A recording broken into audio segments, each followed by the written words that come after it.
Hello, everyone. In today's live stream video, I'm going to discuss storage unit buying and reselling with my guest and have him share his tips and strategies to help make us more successful and profitable resellers. Every Wednesday, I have a live stream, and I usually interview another reseller and have them share their tips, tricks, and techniques to make us more knowledgeable and profitable resellers. If you are interested in reselling, then you are in the right place. Just like to say hello to a few people in the chat, and as I like to say, shall get this party started. See who's in the chat right now. I know we had Miss Sharon, my moderator. Thank you for being here, Sharon. I know Randy, my moderator, is here. Bess is a moderator. Of course, we have our guest in the chat, and I'm sure we'll be filling in very shortly because they noticed they go out. We have Misha. Hello, Misha. Thanks for being here. And I'm sure the chat will be filling in very shortly. And like I say, I don't like to keep the people watching the replay waiting. So let me get started, and I'll introduce my guest. Let me do that and do that. And my guest is the Philly Phlipper, who's local to me. You guys know I live in Southern New Jersey. And again, we're going to talk about storage unit buying and talk about reselling. And he's going to talk about how he got involved in business. And we'll have him introduce himself to the people that don't know him. And there he is. Hello, hello. Well, how you doing?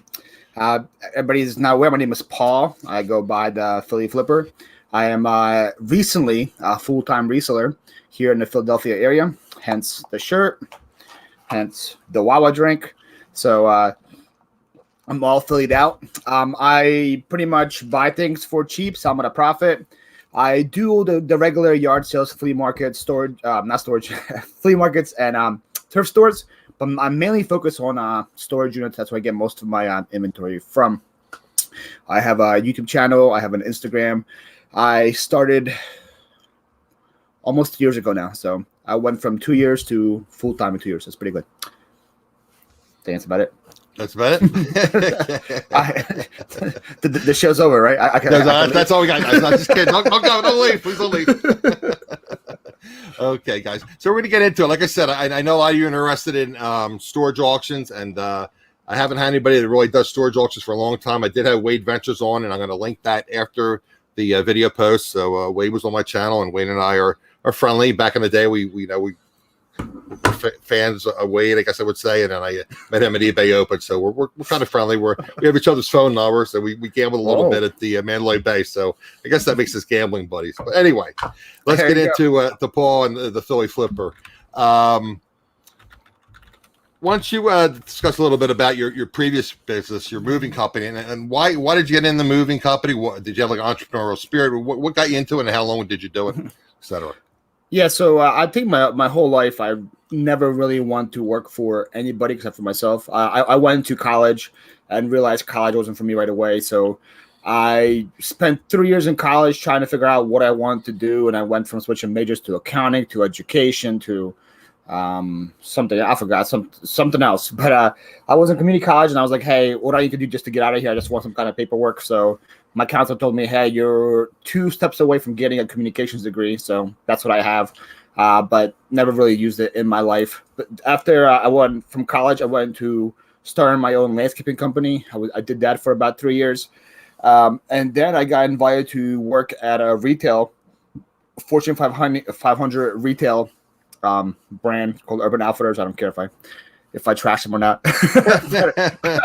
I worked for Urban Outfitters, and I started off with just like a regular job. And in about 3 months, they promoted me to manager in my position, and I worked as a manager for 3 years before leaving and starting my own moving company. Because, like I said, my whole life, I never really want to work for somebody. I think that some people just have that gene, some people don't. Some people are comfortable working and getting a 9-to-5 paycheck. That was never my style. So you always had the entrepreneur spirit. You don't want to work for the man. I believe me. I know how that is. Yeah. As I said, the only time I want to work for the man if the man is me. That's the only time. I want to. Yeah, you want to be the man. You don't want a job. Exactly. So, how long did you have the moving company?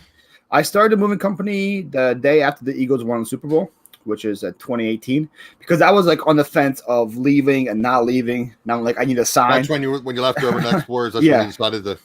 Yeah. Were you doing the landscaping part time, or did you start that going? No, I stopped the landscaping when I got a job at Urban. Actually, I got a job at Urban because it was winter time and I needed something to do because there's nothing to do during landscaping. You didn't have a plan of shut. It varies how much snow we get in this area. So. Yeah.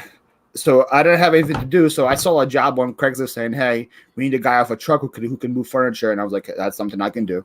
So I went in there as just a regular laborer just to get some part-time money during the winter. Sure. But then by March, I went in December. By March, they fired my manager and said, "Hey, Paul, we want you to take a spot."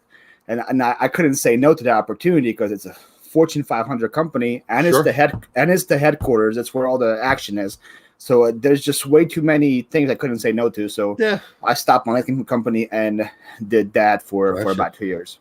But then like about 3-4 months before leaving Urban, I started moving on the side myself. I already got a truck. I already got a logo printed out. I was going to do it as a side hustle. Okay. But then when the Eagles won the Super Bowl, I was like, okay, this is it.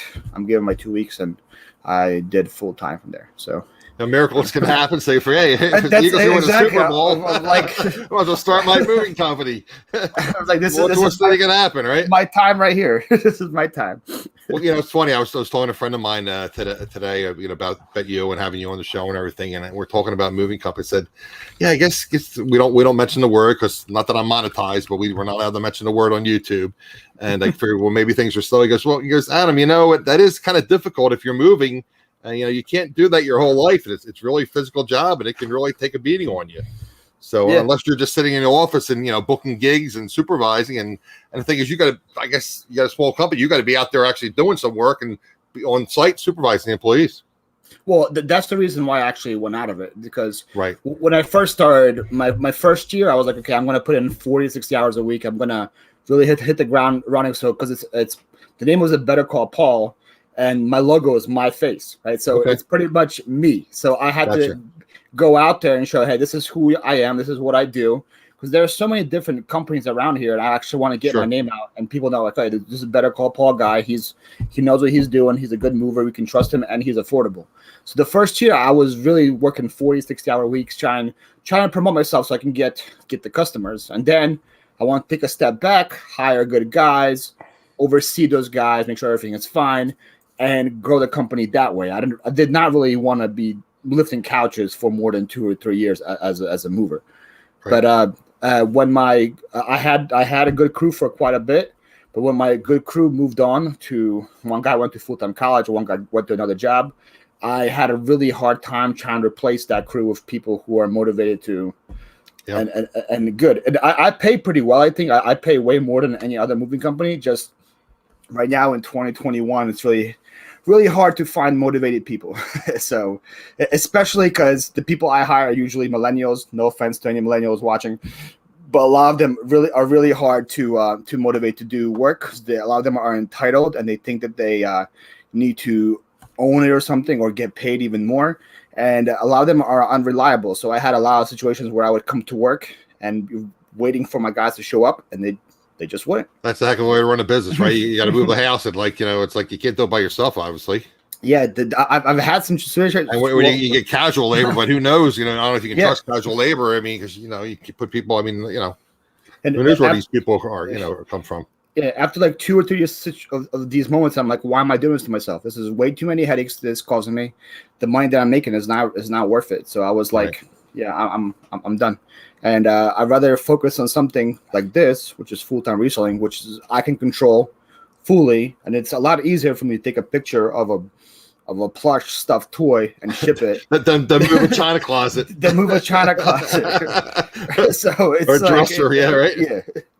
So how did you get into the reselling? How did you transition from the moving company into reselling? What did you have, like a family member or somebody that got you, or a friend that did reselling? How did you get involved in reselling? It's an interesting story. Not that many people have, I think. Because of the moving job, I have a lot of time where I am listening to stuff while I'm working. I have headphones in. I'm listening to different podcasts and stuff to make the day go by faster. And one of the ones I listen to is Gary Vaynerchuk. You're from New Jersey, you probably know him pretty well. He put New Jersey on the map. But he's very he's like a motivational speaker, and he deals towards pretty much small businesses and tries to help them grow. And he has various podcasts and stuff that helps businesses. So I would always listen to it. And then one time in 2019, right before the summer, like in May, he challenged his listeners saying, hey, yard sale season's coming up. I challenged my listeners to make an extra $10,000 to $20,000 by flipping yard sale items. Now, and I never even thought of it like that before, because I'm like, really, you can do that? And then I was like, Gary Vee, this guy is a millionaire, and he's going to yard sales and buying mugs for $2 and selling them for 25. So I'm like, so I never actually even thought about doing that until that podcast. And a guy like me, I'm all over the place. So if you want me to reel it in, just let me know, because I'm a little scatterbrained. But a guy like me, like that's why I told you that's why I have the outline, because I'm all over the place too. Like if I like want to do something, I go and do it, right? So like I listened to that podcast. I would think it was like on a Thursday or Friday. The next day I went out and started searching for flea markets and yard sales and stuff. And next day I hit the ground running, and I went and I bought. I had no clue what I was doing. I had no clue what the scanner app was or anything like that. And I had no clue about, like, I knew I could negotiate. I was just too afraid to. So like whatever the sticker price was, I would pay it. And to this day, I still have some stuff that I bought from the first flea market because there were some bad buys. Well, yeah, I mean, obviously, from what, and again, most of us learn from, watching YouTube videos. At least the majority of people that I know learned that way, or they had friends or family that did reselling. You learn. I mean, like I said, I learned about jeans and clothing, and that's readily available. But then that's constantly flowing and changing, and what I have now, all the jeans I have are out of style because I have the the straight legs, and the boot cut, and now they don't sell it. I mean, I've been told they want the skinny now. The skinny is it. They want the skinny jeans, and then the distressed jeans, and the mom jeans, and the I thought it was dad jeans. I had no idea there was even dad jeans. But anyway, so all right, so you got into the reselling, and then something clicked in your mind that you wanted to get into storage auctions. So what was that all about? Well, the storage auctions were in the back of my head for quite a bit because I watched a Storage Wars show like religiously. I would always, anytime I would have free time, I would watch, and it was always just intriguing to me that that's actually happened. So I never actually was even thinking about doing it until I started doing the yard sales. I was making pretty good money. Then I transitioned into flea markets, and I was like, okay, I can still figure this out. Then I transitioned into thrift stores and all that. I just always trying to get a different avenue of sourcing. So one night I was like, how about I do try Storage Wars? So storage auctions. So I just started Googling different things. What if it's actually a thing? Because I had no clue if that show was even real or not, or if that's an actual way of buying things. So I was Googling it, trying to figure out what to do. What do I need to have? Like, do I need ID? What I need to bring with me? Because this was all new to me. So I probably spent like 2 or 3 days researching units around me, what I need to do, all that fun stuff. And in about 3 days, I went and I bought my first one. I spent like $170 on it, and I got a whole 10x10 storage unit full of stuff. And I was like, okay, I can do this. The next day, I went and I bought one for $10, which was a 10x10 that had like a couch and 2 mattresses. But behind it, nobody saw there was a whole thing of shoes. Nobody saw. And one of the shoes was a pair of brand new Burberry boat shoes that I sold for like $800. And I paid $10 for the storage unit. And you fall in love like that. You're ever since, right? Now, when you first got into reselling, like I said, Gary Vee was talking about yard sales and whatnot. So I guess that's how you typically source. Like we all source yard sales, garage sales, thrift shops, and you pretty much bought whatever you could buy. What platforms were you originally on when you started reselling? I was just on eBay. That's the only thing I had, because I had an eBay store from the past where I would like sell stuff I had around the house, and because I worked at Urban Outfitters, they would give me stuff all the time, like different knickknacks here and there, ornaments and stuff like that. So I was like, I don't need this, so I would always sell it on eBay. So I had an eBay account originally, so that's what I used it for. And the good thing in the beginning is that because I had the moving business was my full-time work. I just whatever money I had, I would just put it into yard sales and whatever. And if the stuff didn't sell for 2 or 3 months, I was cool with it because that wasn't my it wasn't your full-time job, it was extra income, right? It just whatever extra I'll make from it, I make. So if I did make mistakes, I'm like, okay, whatever. Okay, I'll know in the future. That's how you learn. not to buy that. So, but then when the storage units comes around, it's just, I'm like, I can just get so much stuff for so little. It just made the ultimate sense. So I started reselling in June of 2019, and I think I bought my first storage unit either September or October of 2019. And then after about a week of buying storage units, I started shopping for a warehouse because I knew that there's no way I could continue doing what I'm doing from my basement. Right, you have to process it in the warehouse. Just from the amount of stuff I was getting. Sure. Because when you buy a storage unit, those people who are not aware, you have to take every single thing out of it. People don't know that. Clean and everything. Yep. Yeah, like I was watching a video earlier, and I refreshed my memory because I hadn't watched storage unit auction shows for a while. That you have the deposit, and then that has to be in cash typically. Is that correct? Yes, deposit in cash, and some people also think, oh, it's okay, whatever, it's $100. If I don't clean it out, then just keep my 100, then I'm fine. It's way worse than that because then that storage unit puts you on their blacklist, saying, okay, we don't want this guy to buy from us anymore. Oh, so you can't bid anymore? Not that storage place, and sometimes it's even the whole nationwide. Yeah, right. Like if it's an extra space, they'll say, oh, hey, we dealt with this guy. We don't want this guy anymore. So you can't buy any extra space storage units. Or they can go and put you on the website that you bought it from, saying, hey, this guy never cleared it out. Yeah. And then they tell you, and then you can't bid from the website anymore. And people think, oh, whatever, I'll just make a new account. No, because your ID is registered to your account on that on the website.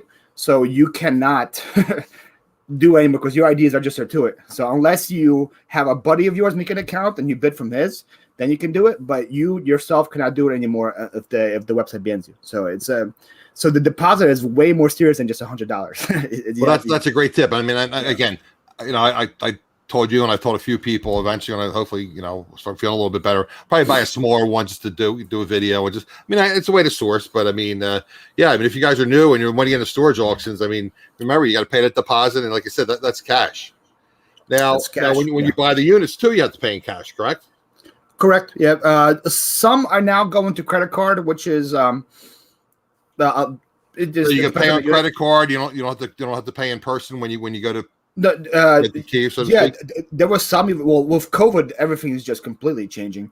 There was even one where I had to call in before coming there, and I paid via credit card on the way there, and then that person opened the storage unit for me and went home, and then told me I could come in and clean it out, like because they didn't want any face-to-face contact whatsoever. But usually, it's cash. Usually, the deposit is 100. Sometimes it's 200. It all depends on the storage unit. So anytime I win one online now, I just call the manager and say, hey, what is the deposit? How much days do I have to claim it? How long do I have to clean it? And all these questions you can ask the manager, and then he tells you. Because sometimes also, like let's say I go to an extra space in Philadelphia. The extra space I have in Philly, they usually have 20, 30 auctions going on at once.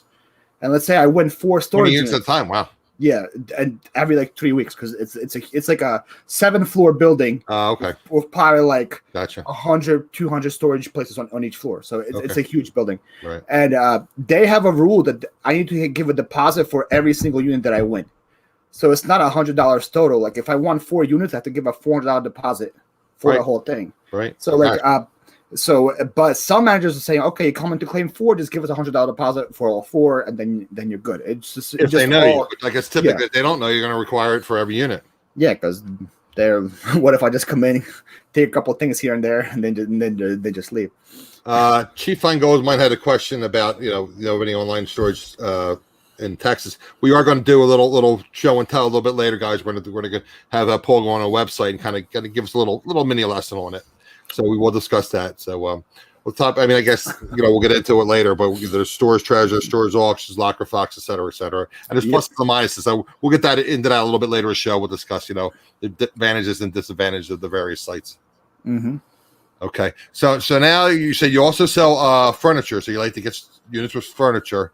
So do you use Facebook Marketplace for that typically? Yeah, I'm actually gonna probably.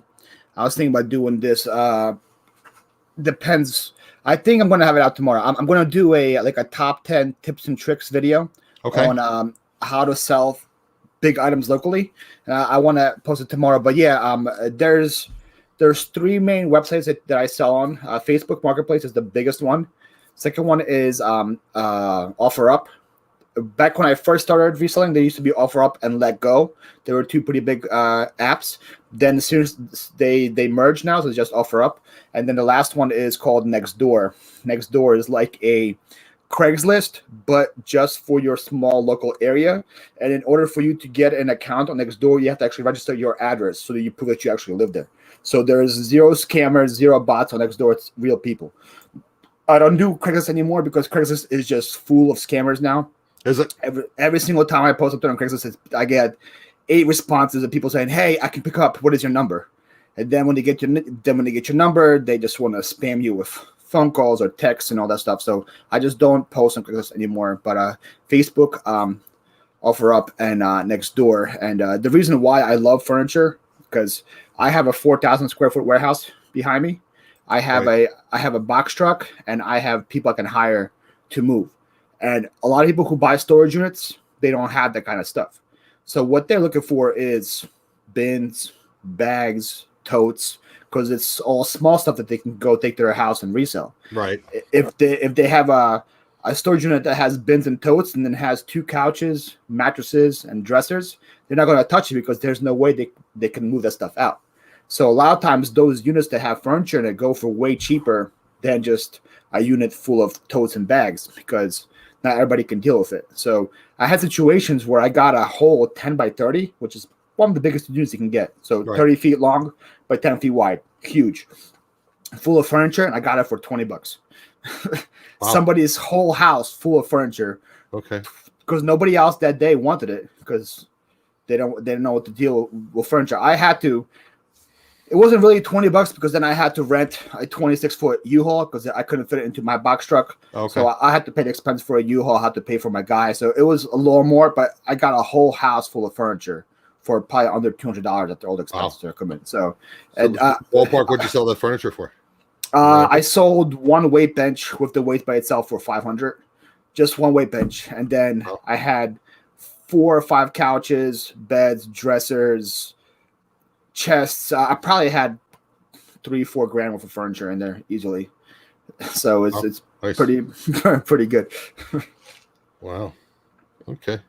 So now I'll just touch a little bit on the reselling now, and then we'll get into like the details of the storage units. But I just want to kind of skipped over something. I got sidetracked with the storage auction talk.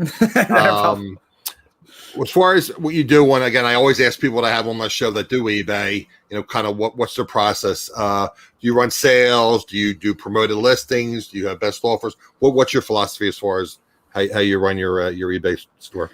Yeah, my first thing is I like to cross post as much as I can, just to keep my my eggs in different baskets. So mainly I spend most of my attention on eBay. That's where most of my focus is on. Recently, I've been trying to get into Facebook Marketplace, online marketplace, as much as I can with shipping provided, because I feel like that's gonna blow up pretty soon, and I want to be part of it. It is blowing up. I have a video that from Sharon, Red's Outpost Phlipper, did a really nice interview with me about Facebook Marketplace. It's blooming, going like crazy. It's blooming. The buyer pays for shipping. Yeah, and it's very affordable. Very affordable and very simple.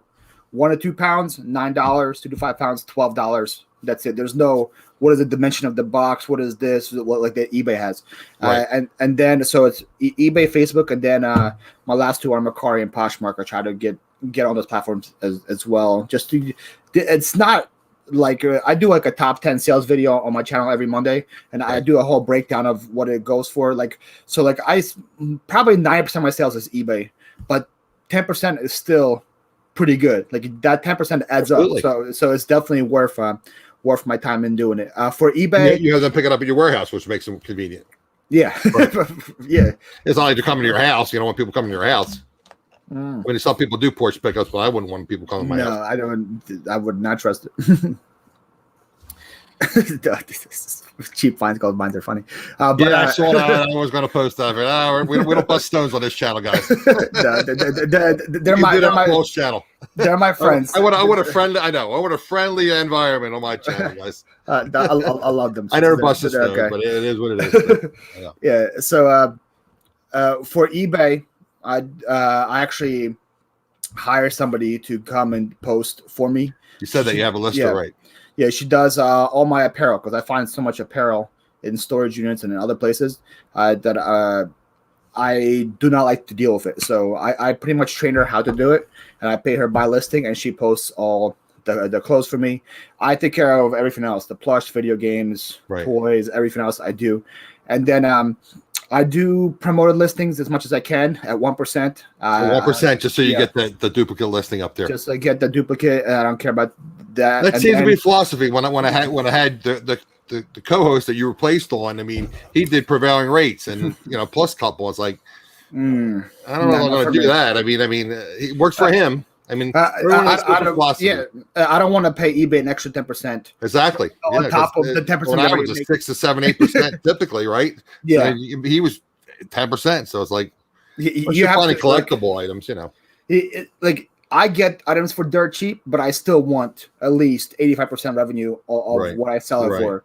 If you do the whole other thing, you're asking for trouble with the whole promoted because the more it stays on, the more you have to pay. 2% seems to be the consensus. Most people do 1 or 2%, just so they get that. The other thing is that a lot of people do free shipping, and I mean, again, that's the I don't do free shipping. I have to do free shipping. I do free returns. I don't do free returns. I mean, that's like people never agree on that.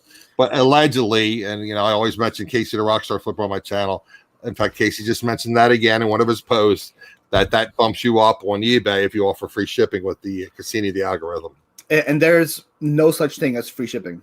Absolutely. I'll discuss that. If it's $20 plus $9 shipping or $29, it's still $29. Exactly. That's how I feel. And remember, guys, the postage rates have gone up. They're going up again. And also you pay a flat rate, a commission on the total sale price. The final value. So you are paying commissions on your shipping. So remember that.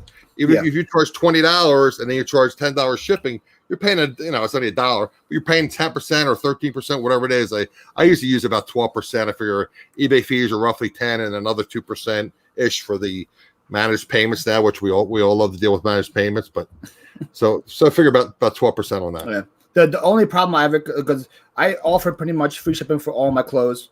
I told my assistant that if it's like a first class item, add $6, $7 to every single sold comp. If it's like a hoodie or whatever, add $12 to every single, just so I can be safe no matter where the item is going.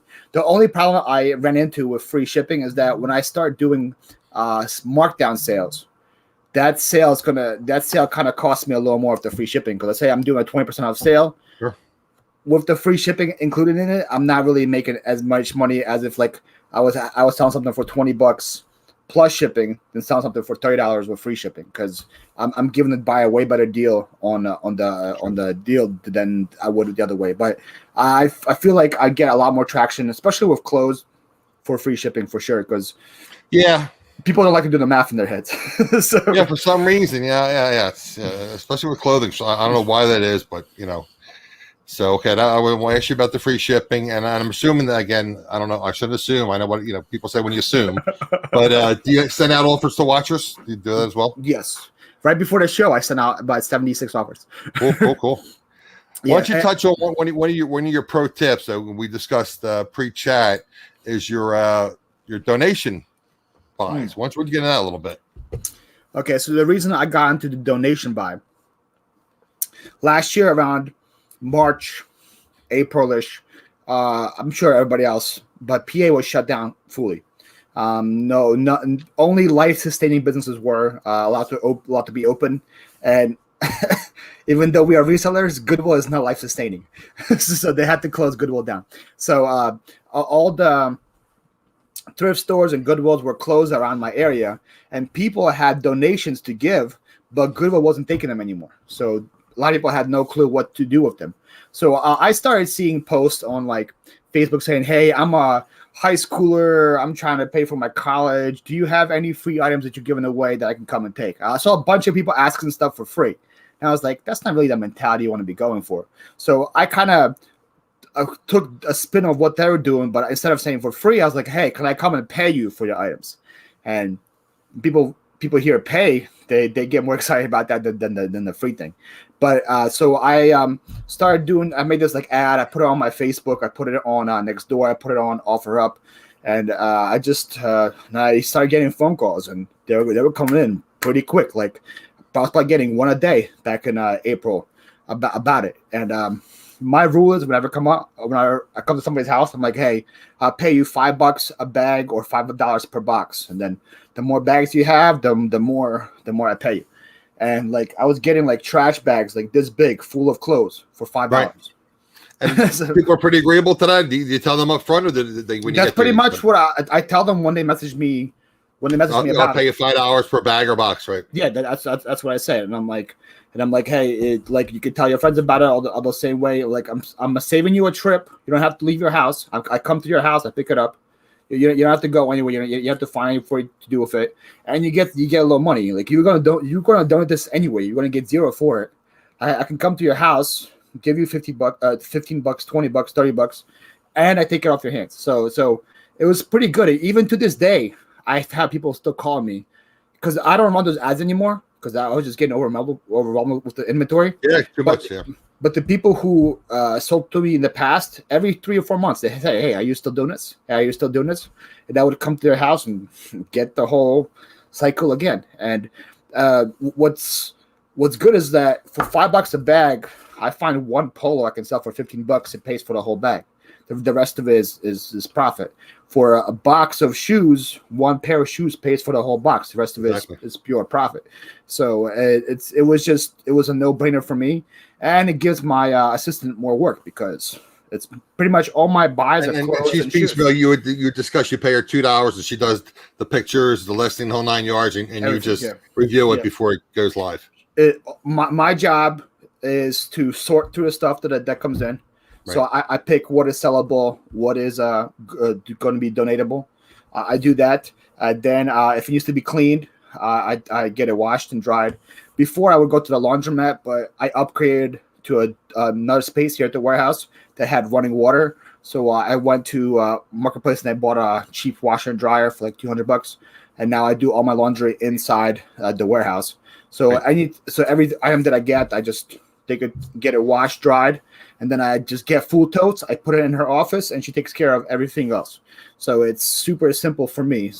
I talk about the value of your time. Well, almost every show I talk about that. I learned that from Prof Sales, and your time is valuable. So you're better off using your time for other purposes. Finding storage units or sourcing or whatever, as opposed to listings. That's kind of a monotonous thing in it, and your time's more valuable than just spend on other things. Well, before I had the assistant, I would use an app called Sellhound. It's kind of very simpler to. A little pricey. I met there and I sat with them at eBay Open as well. Yep. Yeah, it's a little pricey, but they do good work. The listings they provide for you are top-notch listings, awesome listings. But it's just so much easier to have an actual person that you know, and she's a relative of mine, so it's somebody I trust, because that was the hard part for me, was finding somebody I could trust. Because a lot of times I'll leave them by themselves, and I don't want inventory. Well, that's the thing too. And you're paying them. Yeah. Well, it's better than paying them hourly, though. I mean, if you're paying them hourly and they're not producing, then you're gonna have issues. But if they're commission based, or the commission based per unit just motivates them more, and it's good for her because she has a family, so she only comes in here when she can work. Right. Yeah, she only comes in here once a week. And she takes once a week. Okay. She takes like 100 pictures and then goes home and does all the drafts from home. So she does pictures there and does the listings and drafts at home. So it's very simple for her. So it's not like a full-time job for her. It's something she does on her free time, but it's awesome for me. Yeah. So that's what the donation buys, and it seems like I got a lot of heat from the Facebook police. Because apparently Facebook police, okay, the comments, because when you do it, I would post in various groups. And I have people saying, "How dare you pay for other people's donations? These donations are going to go to a good cause, and you're going to use them to make profit." I'm like, do you guys know what Goodwill's about? Like Goodwill is not like a They're a quote unquote nonprofit that, believe me, Yeah. I mentioned before in the show. I don't mention it often, but I had a friend of mine that was middle level management, and believe me, they can spend some money for a nonprofit. Yeah, And they're getting 99% of the goods are donated. Yeah, so the prices that they charge for these goods there nowadays is insane. Like in my Goodwills, my shoes are I can't find a pair of shoes less than $20 because You and I discussed we're in the same region, and it's tough right here. it's insane. So like that's why I like this tip, is because now you get the stuff before Goodwill gets it. So like you're pretty much the middleman between you and Goodwill. So it's awesome. John, you do it. Does anyone know what the CEO of Goodwill makes? You may know, but I heard back in the day it was a lot of money. Made a lot of money for a nonprofit, probably a lot of money for sure. John may know. John, you're more than welcome to share it if you know. So let's get back again. I wanted to discuss the reselling a little bit. I got, I told Paul I'm a little ADD, so that's why I have the list. I jumped around a little bit. He jumps around too. So like I'm the same way. We're going to bring it back in the circle here. Hey Gary, thanks for joining us, buddy. All right, so let's get back into the storage unit buying, and I discussed with you momentarily about the difference between online and in person, and I told you I had Wade Ventures on about we're talking about storage units, and again we're not supposed to mention the word, but the virus or whatever, 99.9% are online now. Why don't you discuss a little bit the difference between the online as opposed to the in person? And what you look for, and then we're going to do a little demo. If you, like I said, I asked you to pull one up, and we'll do a little demo for you guys too. Well, the biggest difference online and person is just the amount of people that are bidding.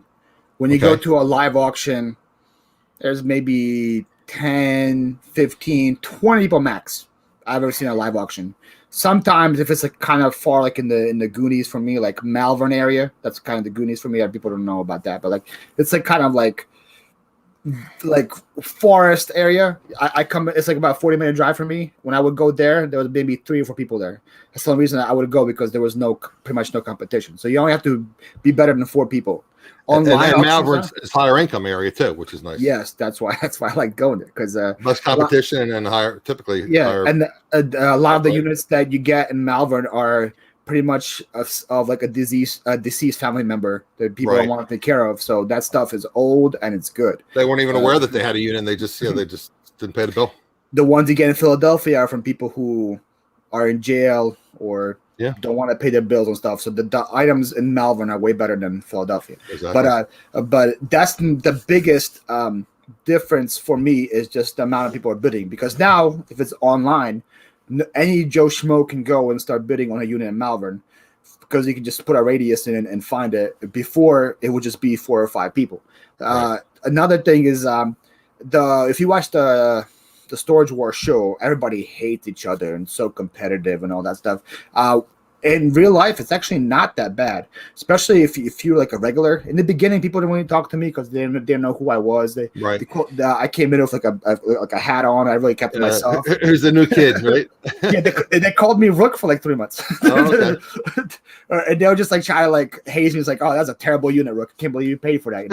Something like that. But then discourage you from bidding, basically. Yeah, because they don't want you to be part of the inner circle. Competition, But then they start knowing, like, say, oh, this is what he does. This is what he does. So they knew me as the furniture guy. So if there was a unit that had furniture in it, and none of them bought furniture, they would usually give it to me for dirt cheap, because they have no reason for it. So I knew one guy did a bunch of like old like glass and collectibles, and I'm like, I could probably sell on eBay and make money, but this is what the guy actually collects. It's actually going for his collection. So I was like, I wouldn't bid him on that. And then there'd be other people who just buy shoes. And there was one time where a guy bought a storage unit that was like half shoes, half bags of clothes. And he bought he just wanted the shoes, and he offered me $5 a bag for the bags of clothes. And I was like, yeah, I'll definitely take it. So it's actually a lot more friendlier than people think it is. Like, it's a pretty good community. It takes a while for you to get into it, but once they know that you're regular and you're a hustler and you're a grinder, they pretty much welcome you in. The rules are the same as on TV. They open the door. You can't go inside. You can't touch anything. You can just look around. And that's why I'm 6'6", so I have an advantage over other people, because I can see above things that people can't, so I can see behind things that people can't. But Yeah, one of those little high power flashlights in your car, and everybody kind of look with your flashlight. That's how I got that. I call it the Burberry unit with the Burberry shoes. Oh right, yeah, because you could see behind. Yeah, it was behind. Up, they couldn't see. Yeah. It was behind 3 mattresses, and you're 6'7". I'm 6'6". Yeah. So 6'6". And I could see a box that had a Jordan logo on it, and nobody else saw it. Right. And so all they see was 3 mattresses, which mattresses are trash. You can't. Yeah, you have to dispose of them. Yeah, that's trash. You got to pay a dump fee. People count that in. Right. And one couch. That's all people saw. So I said $10. Nobody else wanted to bid, and I was like, "Really? Let's go." I always want to get for $10. I got it for $10. Yeah. There's a fee. What's the typical fee that they add on a fee, and then 10%? Usually 10%. So I got it for like $11 plus sales tax or whatever. Yeah. That was the second ever storage unit. And that was like when they called me the Rook. It was like one of my first days there, and they're like, "Wow, the Rook got one for $10." And you show those veterans. Well, they were like, "Congrats on the trash, Rook," because they didn't see it. They sold 3 mattresses. Hey, genius, come over here. Take a look at this. Well, that's when they kept bidding. I would stay back to see what I had. Right, go look in there, see what you had. Right, and I because there was bags back there, there were shoes back there. No one knew. They came back and they saw what I had, and they're like, "Holy smokes!" So that was a fun day. But that's the advantage I have for the local stuff. Right. Online is just different because you have no clue who you're bidding against. You have no clue who they are, and there's just so much more competitive. And now anybody can go and do it. So a lot, especially right now with COVID. Oh, sorry, I said the word. Especially right now, but yeah, especially right now with that disease, everybody is at home and they think they can do it. So there's so many more bidders now, and the units that were going for 20, 30, $50 earlier are now going for 200, 300 plus, because everybody is watching that show and they think that there's gold in every single one of these units, and it's not. It's just not. Well, let me interrupt you for 1 second. Two quick things. Johnny, you do it. So you basically you have a wealth of information, like you have a storage unit worth of information. Bringing great interview. Everybody's appreciating you in the chat. Appreciate that. Gary says the storage companies are making way better money doing online auctions, and he doesn't think they're going to ever go back to the online or the in-person auctions. That is true, because I was getting really friendly with the managers at these storage companies, just because it's all about relationships, and no matter what you are. Talk about that all the time on my channel. Relationships, networking. Yep. And like I've had situations where I would get a first chance on the unit before they even put it anywhere. They're saying, "Hey, Paul, we have this unit going up in like 2 weeks. Do you want it for $50 right now? It can be yours." Because really? Yeah, I don't know if that's legal or not. Yeah, but they did it to me because it doesn't matter to them as long as the unit a little bit claimed, I know about it. It's not. So yeah, it is what it is. As long as it's get cleaned and cleaned, and they knew that. No matter what I did, I always clean it that day, because that's what I do. That's what I'm known for. I don't take my time with it. You don't mess around. Yep, you got to take care of immediately. Yep. To my warehouse, so I'm in and out in 2 hours, and it's clean. So they like it when I come in and buy it, because they know it's going to be done right. But I asked them, like, "Hey, do you guys think it's going to come back to in person anytime soon?" And they said the big guys are making way too much money with these online things. They're not paying auctioneers. They don't. They have the fees involved and the advertising, and the units are going for 10 times more than they're selling for more money. Right? Exactly. So they said it makes 0 sense for them to go back to in person. So yeah, the online is going to be the new norm, unfortunately. Right. But it just pretty much means you have to be smarter about what you buy. People like me who kind of know what they're doing now, we're going to survive. I've already seen a couple people who are rookies at the storage unit make mistakes when they would buy a huge unit and come in a sedan, because they didn't know you had to clean the whole thing out. Right. They had no clue about the whole thing. What are they going to do? Just cherry pick the good items and leave the rest? That's what they thought. That's what they could do. Wow. And I'm like, that's not how it rolls. Or they had no clue. They only had 2 days. They thought they had a month, whatever. Right. Yeah. So it's well, that's kind of a semi-pro tip. I mean, I guess if you have relationships with some of these storage unit facilities, you can get a deal. Maybe they'll give you an extra week or something. Sometimes they'll give it to you for free, or you can pay, a little bit extra if you get backed up. But again, that's about relationships and networking. Well, the only time I messed up was my first one that I bought. Is I still think I made money on it, but I don't even know now, just because I had no clue about the whole process of it. So I had to pay for a month of rent in that storage unit until I got a warehouse, because there was no way I could bring all the stuff home, because it was just so much stuff in it. But but that's what people are not aware. You have 2 days to clean out. They don't care. It's 48 hours, and it's not business days either. It's 48 hours. So like if you buy on a weekends included, right? Not business days. If you buy on a Friday, by Monday morning it has to be gone. This is just that simple. If it's not gone, they offer you a month storage fee, and you better take that offer, because if you say no, they're gonna take your deposit, and then they're gonna not let you buy there again, which is losing out on so much money. Exactly. Yeah. Well, like I said, we're going to do a little mini lesson. Once you pop open one of your windows there, and we'll do a little quick lessons, just to get a feel, guys, for this online bidding, and kind of how Paul does it, and we'll share that with you. Let me get him on here, and okay, you can pop that in. I'm going to make you full screen on the thing here so people can see it better. Okay, there you go. So there's guys, can you see it good, Adam? Right, you good? Yes, so you're fine. I have it on full screen. So there's 3 websites I mainly use. Storage Treasures is the one that has most of the units on it. The other one is Storage Auctions, and the other one is Locker Fox. Storage Treasures and Storage Auctions are pretty much anonymous bidders, so you have no clue who you're bidding against. Locker Fox, you actually use your username, so people know who you are. But this is the main website. You type in your zip code. And then you have the option here of what radius you want to find the storage units in. I usually do 25 to 50 because I don't want to travel more than that. But you can go to whatever you want. So let's say I do 25 radius. And then there's a map of every single storage auction that is having an auction in the next couple of weeks in this area. So I always have them by soonest to latest. And I usually open a couple different tabs just to see what's going on. So I could just do that. So let's go first. Okay, this is a metal. This one. There you go. Was it mattresses? Oh, this was absolute garbage. I got to cost you money to get that unit. Yes, no one's ever going to pay for this. So this one's going because you got to dispose of the mattresses. Yeah, there's nothing in here, so we can just forget about that one. But right here, this one goes in 5 days. It's $20 is the highest bid right now. So the first thing I look at is the location. So it's in Philadelphia, U.S. storage centers.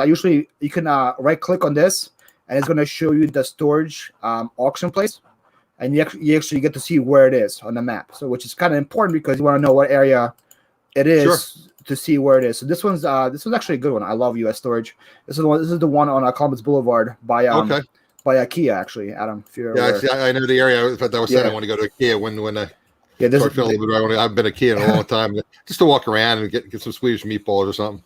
The Kia is right here, so it's really close to IKEA. Yeah. Okay, cool. Yeah. So this one usually has good roast pork place there, by the way, too. John's Roast Pork, if you like roast pork. Oh yeah, and John's Roast Pork has good cheesesteaks too. Cheesesteaks as well. Underrated. Yeah. They give you a little Philly flavor here because we're two Philadelphia guys. So people who store stuff here are usually from South Philly or from Fishtown, which is the good part of Philly. You want to buy. That's the remodeling. I don't forget the word for that. Gentrifying. They're making it a nicer area and that area now. So I like the location. That's good for me. I'm going to probably bid.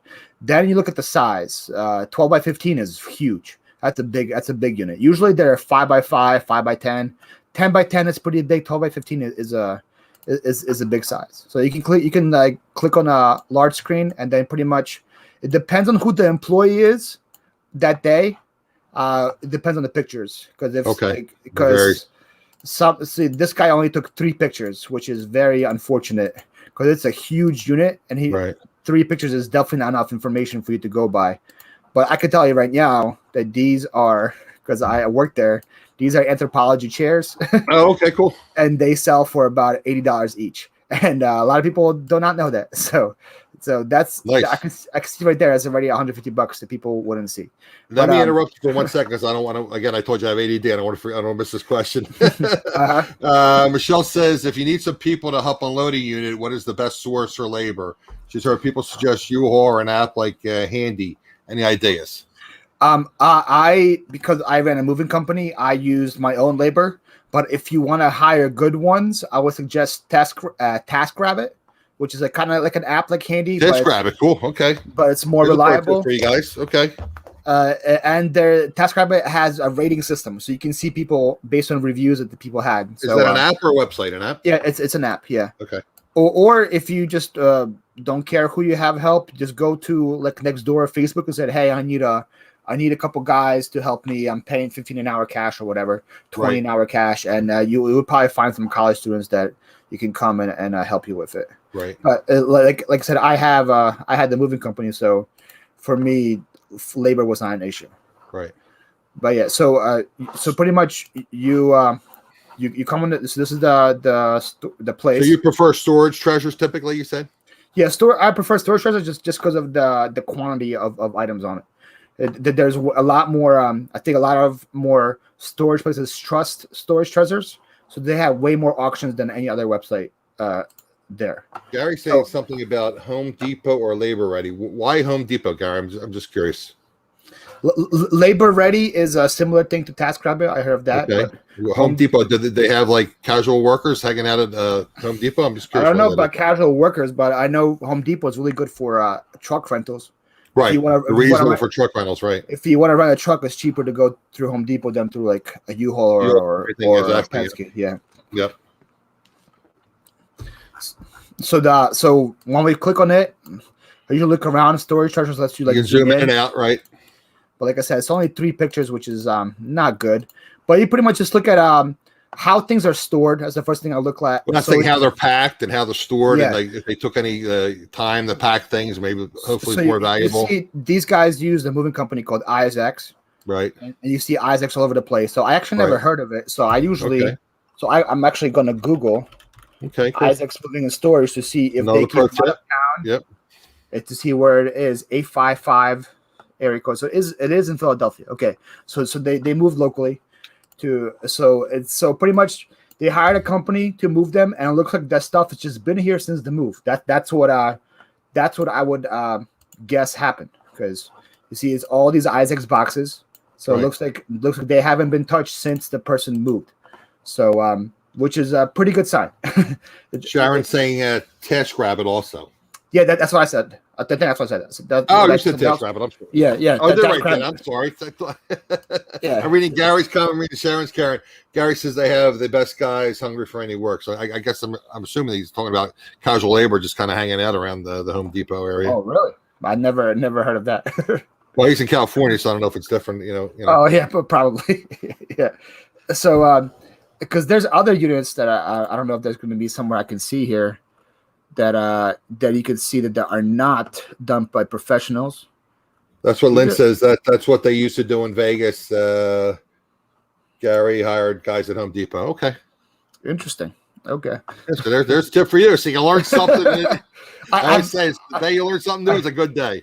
I've been to Home Depot quite a bit. I've never seen any people just hanging out. So for example, like this one right here, right? Just look at how the stuff is just tossed in. Right. You see the difference between this and then this one, how it's all boxed up, all in a corner. And then a lot of them are like this, which this means somebody was rushed and they just didn't care, and they just threw all that stuff in and they forgot about it.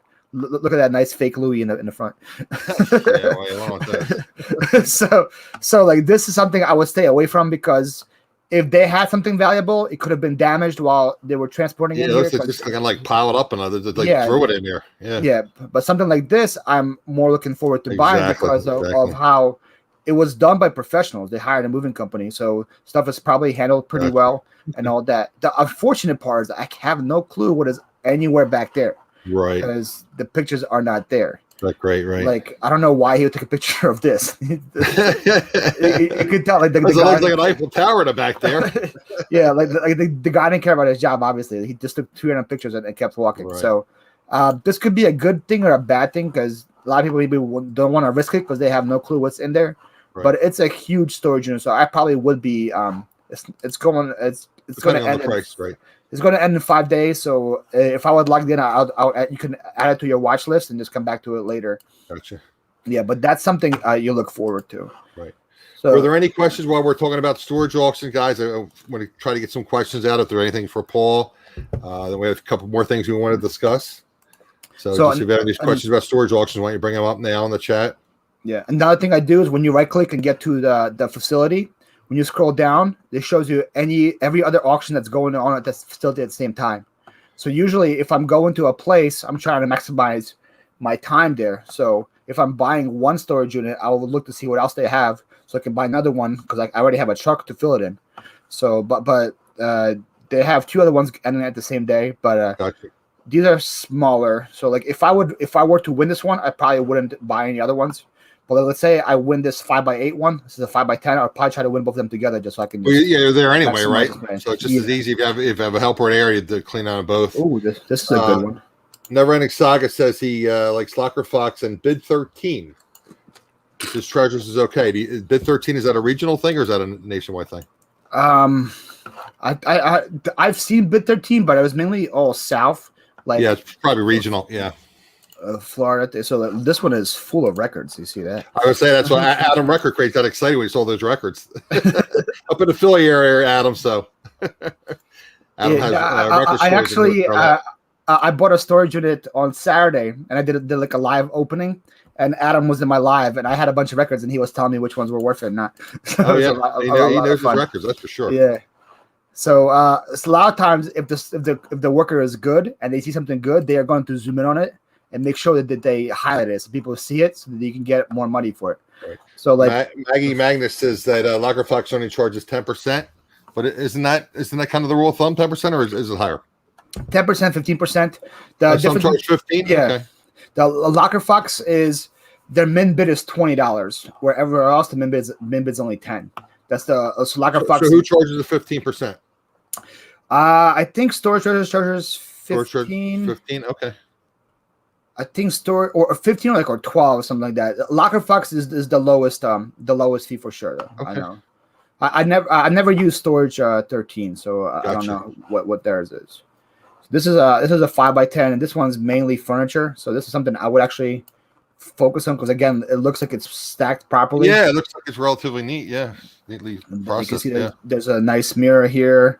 Nothing else against this, so it's gonna be good. There's some good good big pieces back there. So something I would also target. But again, people who don't have my space might pass this up because of all the big items that are in it. Right. So I could get it for cheap.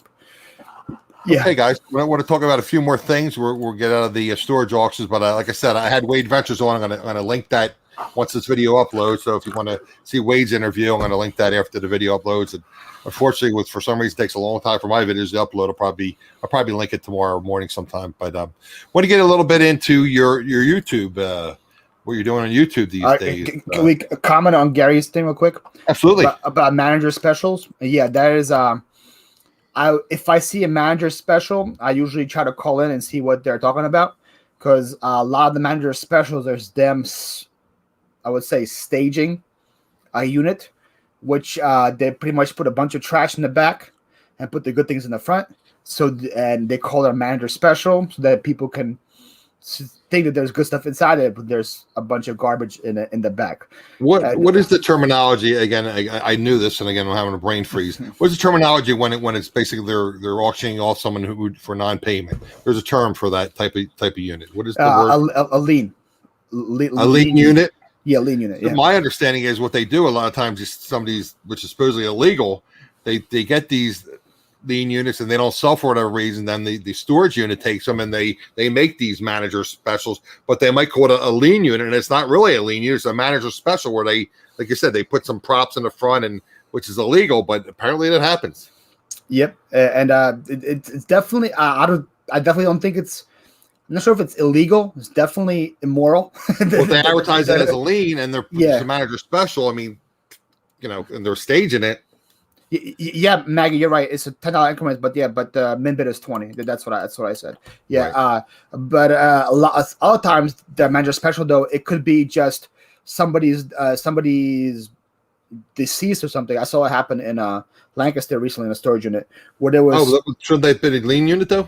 Okay. Yeah, but somebody died, right, and somebody had 4 units at the place, and they died. Okay.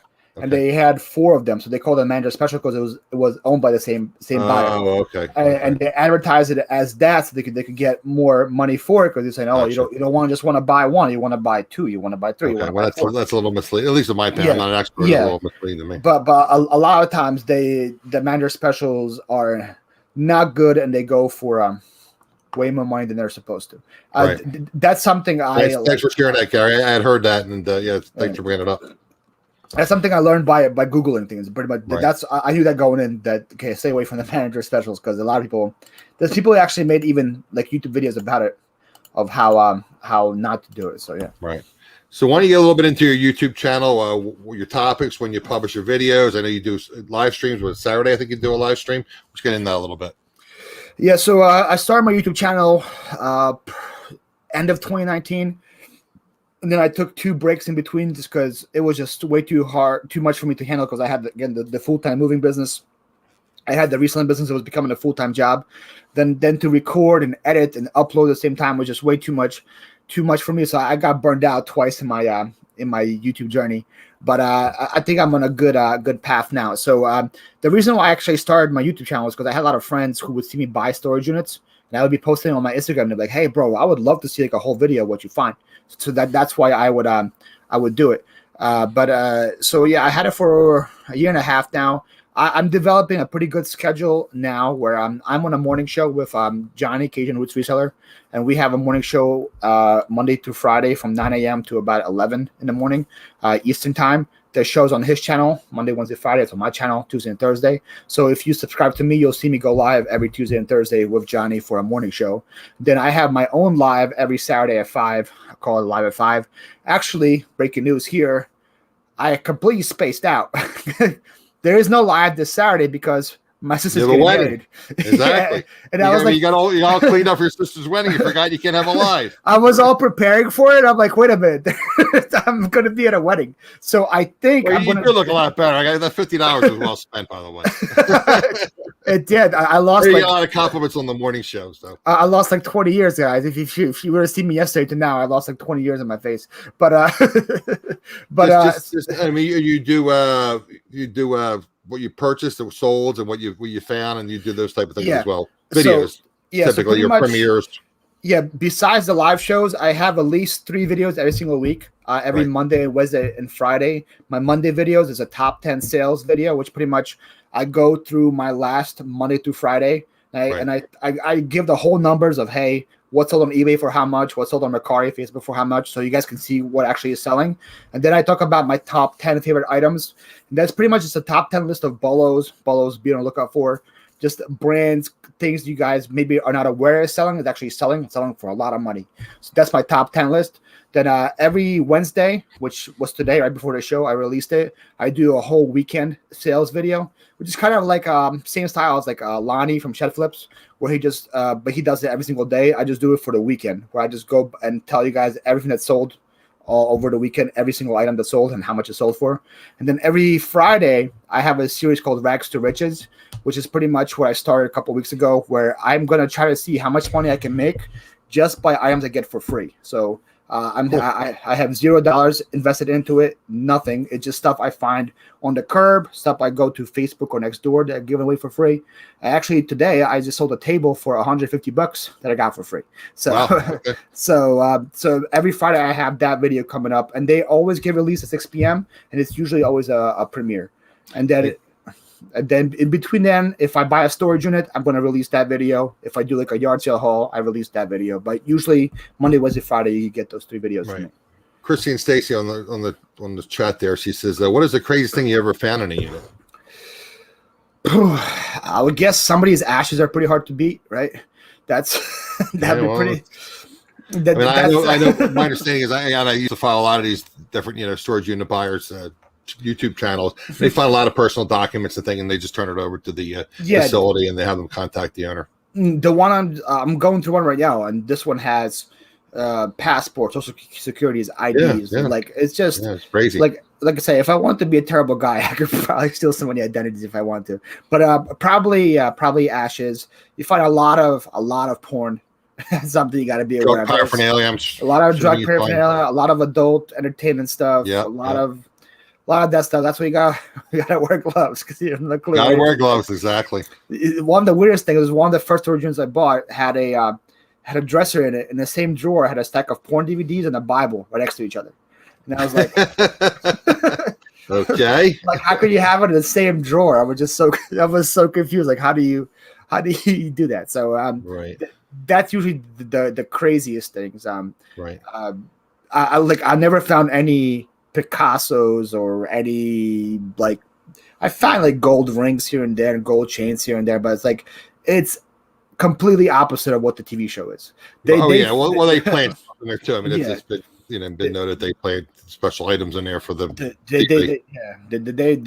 Those shows are not the reality, guys. So if you guys think you're gonna go into this and find what they find, that is not true whatsoever. Okay, a couple things, guys. Not having to hear actions. Wow. Yeah. Well, just think about it. It's somebody's personal belongings, so they could have easily put an urn in there and they forgot about it. Yeah, maybe they were for whatever reason they were moving, or then they deceased, or like I said, they could be in jail, or who knows what. But anyway, want to mention a few things, guys. Paul's information, his Instagram, his YouTube are in the description below. I also listed, when he's on, most of you obviously know he's on the morning show. I listed his channel. I also listed Johnny's channel. So you're Tuesday and Thursday, correct? And Johnny's Monday, Wednesday, Friday. So they're both of those links are in the description below, as well as Paul's Instagram. And I think he said the best way to contact you is through Instagram. Yeah, like if anybody has any questions or anything, the best way is through DMing me on Instagram. And sometimes it takes me a couple hours to respond, but usually I try to get to it real quick. And I don't want to be like some big time guy that can be unreachable. So I usually try to help as many people out as possible. And Gary, there's no safes full of money. Exactly. A couple things too, guys. I have all my social media information in my description below. I tell you guys all the time, and the main reason I do this show is because I want to help educate you, and help educate myself to make us more profitable and successful resellers. But again, there are costs involved and time involved. So I have Buy Me a Coffee, I have PayPal, et cetera, et cetera. So if you're getting some value out of this, please consider helping me out. And also, if you're not already subscribed to my channel, consider subscribing and turning all the notifications bell on. A couple other quick things. I talked about this in a previous couple of videos. Your time is your most valuable asset. So I want to thank Paul for taking his time to be with us and share his information and his knowledge. I also want to thank all of you in the chat and the people watching the replay for your time. I want to leave you with one thing. I talk about trying to do the right thing and trying to be a better person. So I was listening to some of my music on my Amazon playlist, and I came up with the lyrics to the song "Man in the Mirror." I'm going to quote that for you guys. Starting with the man in the mirror, I'm asking him to change his ways. And no message could have been any clearer. If you want to make the world a better place, take a look at yourself and then make a change. I think that's pretty much self-explanatory, guys. If we want it to be a better world, be nice to people, help people. I was telling Paul pre-chat, there was an elderly lady. I was trying to do some RA at Walmart, and they had shopping carts lined up behind her cart. It's like, I don't be a nice guy. I moved the carts out of the way so she could get out. I mean, that lady might have stood there for 15, 20 minutes if somebody didn't come up and help her out. So just be nice people, guys. Hey, there's Mr. Craig. He came in the last minute, buddy. Watch the replay. Glad you could pop in. Watch the replay. Always on time, this guy. All right, guys. Again, thanks, Misha. Thank you all for being here. I typically have a reseller one every Wednesday at 7 p.m. Eastern. So please consider, checking out my channel. And again, thanks you all for being here. We shall see you next time. Thanks, guys.